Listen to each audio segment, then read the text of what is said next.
आज आपण बेसनाचे पोळे बनवतोय। अगदी कमीत कमी साहित्यात बनणारी आणि लहान मुलांना टिफिनमध्ये चपाती भाकरी सोबत देण्यासाठी अगदी उत्तम अशी रेसिपी आहे। एका बाउलमध्ये आपल्याला बेसन घालून घ्यायचं आहे, चण्याचं पीठ, आणि त्यामध्ये आपल्याला पोळा कुरकुरीत होण्यासाठी थोडंसं तांदळाचं पीठ घालायचं आहे। एकदम बारीक चिरलेला कांदा घालायचा आहे, बारीक चिरलेली हिरवी मिरची, हळद, लाल तिखट, थोडंसं जिरं घालायचं आहे। याने पोळ्याची चव अजून वाढते। सर्व छान एकजीव करून घ्यायचं आहे।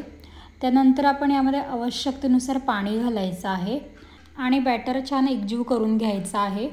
बॅटर एकदम जास्त जाडही नाही ठेवायचं आणि एकदम जास्त पातळ पण नाही करायचं। आपल्या डोशाचं जसं बॅटर असतं त्याप्रमाणे ठेवायचं आहे। नंतर यामध्ये चवीनुसार मीठ घालायचं, बारीक चिरलेली कोथिंबीर घालून घ्यायची आणि पुन्हा सर्व छान एकजीव करायचं। इथे बघा आपलं बॅटर तयार झालेलं आहे। याप्रमाणे त्याची कन्सिस्टन्सी ठेवायची आहे। नंतर आपण एका तापलेल्या तव्यावर तेल घालून घेतलेलं आहे। तेल तव्यावर पसरवून घ्यायचं, त्यावर आपण पोळा काढून घ्यायचा आहे। तर हे बघा, मी बघू शकता तुम्ही, इथे मी काढलेला आहे पोळा। गॅस आपण मंद ते मीडियम आचेवर ठेवायचा आहे आणि पोळा आपण थोड्या वेळाने पलटून घ्यायचा। वरची बाजू सुकली की तेव्हा आपण पोळा पलटून घ्यायचा। पीठ वरचं ओलं असताना पोळा पलटायचा नाही, नाहीतर तो तुटू शकतो।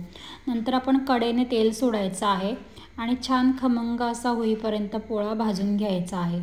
पोळा तव्यामधून काढल्यानंतर तो लगेचच एका जाळीमध्ये ठेवायचा आहे। त्याच्याने त्याची वाफ जी आहे ती खालून निघून जाते आणि पोळा नरम पडत नाही।